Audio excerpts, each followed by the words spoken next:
पुण्यश्लोक अहिल्यादेवी होळकर यांचं त्रिशताब्दी जयंती वर्ष सध्या सुरू आहे। याचं औचित्य साधून अहिल्यादेवी होळकर यांच्या कार्याची आणि त्यांच्या ऐतिहासिक पराक्रमाची माहिती सर्व समाजाला व्हावी या उद्देशानं 1 ते 5 सप्टेंबर या कालावधीत धनगर समाज महासंघ प्रणीत मल्हार सेना युवक संघटना आणि अहिल्या महिला महासंघ यांच्या संयुक्त विद्यमानं कोल्हापूर जिल्ह्यातून संदेश यात्रा काढण्यात येणार आहे।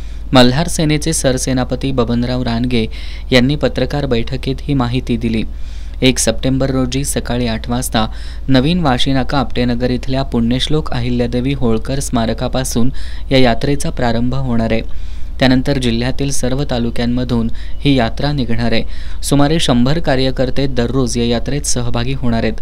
5 सप्टेंबरला कोल्हापूर शहरातील प्रमुख मार्गावर फिरून नर्सरी बागेतील राजर्षी छत्रपती शाहू महाराजांच्या समाधी स्मारकाजवळ या यात्रेचा समारोप होणार आहे। या संदेश यात्रेमध्ये अहिल्यादेवींच्या पुतळ्यासह रथ, त्यांच्या कार्याचे विचारांचे डिजिटल फलक तसंच धनगर समाजाच्या प्रलंबित प्रश्नांकडेही शासनाचं लक्ष वेधून घेण्यासाठी डिजिटल फलक लावण्यात येणार आहेत। संदेश यात्रेदरम्यान अभ्यासक सभांच्या माध्यमातून अहिल्यादेवींच्या ऐतिहासिक पराक्रमांची माहिती देणार आहेत, असं बबनराव रानगे यांनी सांगितलं। या पत्रकार बैठकीला राघू हजारे, शहाजी सीद, छगन नांगरे, मेघा गावडे, बाबूराव बोडके, दत्ता बोडके, सचिन सलगर उपस्थित होते।